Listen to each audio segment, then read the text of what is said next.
What it do, y'all? This your boy King Ed the Great coming at y'all with another video. Subscribe, hit the like button, Off the Cuff Radio, Screwball Radio. Let's go.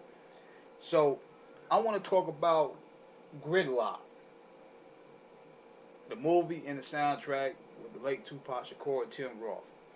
Let me be the first to say, I actually rewatched the movie the other day, and I thought it was pretty good. It was a pretty funny movie, and it showed Tupac's diversity as an actor. Like, he was playing gangster roles, street roles, and you start seeing more sides of his persona with this movie here. It showed that he could play comedy. He played a heroin junkie. And between this movie here and Gang Related, where he played a cop, it showed me that acting was clearly his calling after music. That's why he was putting out so much music so much. Because acting clearly was his passion. You could tell even when you would look at behind the scenes, he seemed happier when it came to acting. And you could see his passion for it. You see him smiling more. Whereas with the music, he seemed so focus-driven. He seemed so aggressive. He was drinking a lot. He was smoking a lot. But with his acting, you could tell that it brought him life. And I think he would have been one of the greatest actors to ever done it. Bar none. Bar none. He was getting more so in the swing of things. And with this movie here, it showed his diversity. Now, as for the soundtrack, they were going to use his likenesses. Death Row Records were going to use his likenesses to promote that soundtrack.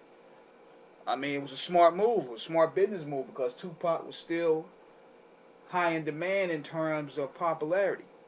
Machiavelli had just came out in November, so this was released in January. They wanted to capitalize off that momentum. So what do? They partner up with the first single titled Wanted Dead or Alive with him and Snoop. And I've said this in many videos. Him and Snoop got excellent chemistry, man.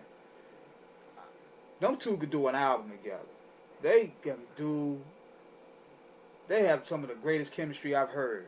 Every song they've done together has just been magic. And this one is no exception.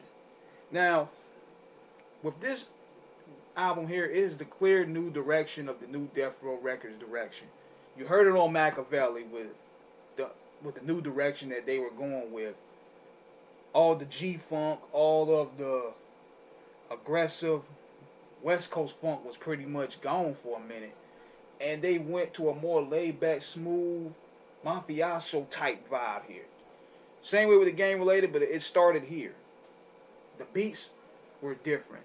You had Daz and Superfly more so handling a lot of the production. Dre was gone. Snoop probably was gone at this point, but he had obligations to fulfill. I think he was gone around '97. But he held it down here. But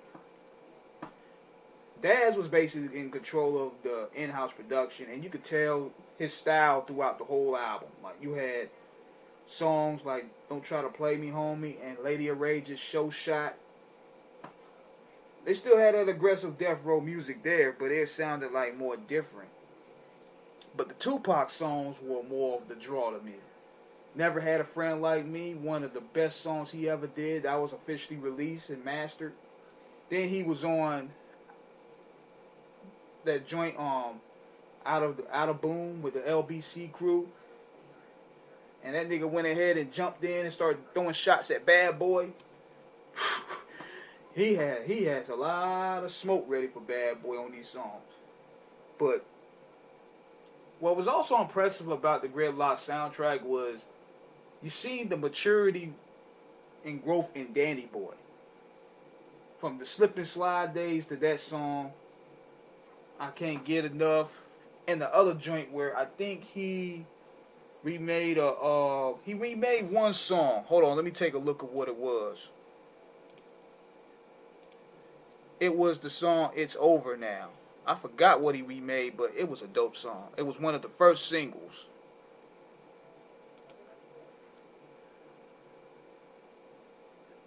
Yeah, I'm looking for it right now. I can't find it right now, but it's a dope remake. and it showed that Danny Boy could sing. Now, what I liked about the Gridlock'D Soundtrack was that there were some songs on there that actually played to the theme of the movie, like Lady Heroin with Jay Flex. That was originally a Sam Snead song, but you know the story behind that was Sam Snead. They got him out of there and put Dre's Ghost Rider, Jay Flex up there, to spite, for what I'm thinking. Then you had Body and Soul with OFTP. They played.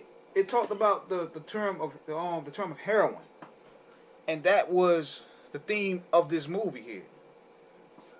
So those songs were dope on that end. Oh, I can't forget about Nate Dogg. Nate Dogg did a tribute to Tupac on the song called Why. Miss you, Nate. Definitely miss Nate Dogg, man. I mean, that's one of the biggest losses of the West Coast right there. But Daz did a pretty good job with the soundtrack, though. I mean, he held it down, though. He provided Death Row with a new, fresh sound because he knew the G-Funk thing was slowly easing out for a little bit. Then you had Life is a Traffic Jam, which showed that diversity that Tupac had. That man was rapping over the blues-type beats. So, Gridlock was a dope soundtrack, man. I mean, you had the unreleased pop records that was being released. You still had the firepower from the Dog Pound. You still had dope records, you know, showcasing the vibe and the theme of the movie. Overall, it was dope. And I recommend, if you can find it, get it. So, this is King Eric signing out. Rest in peace, Tupac. Rest in peace, Nate Dogg.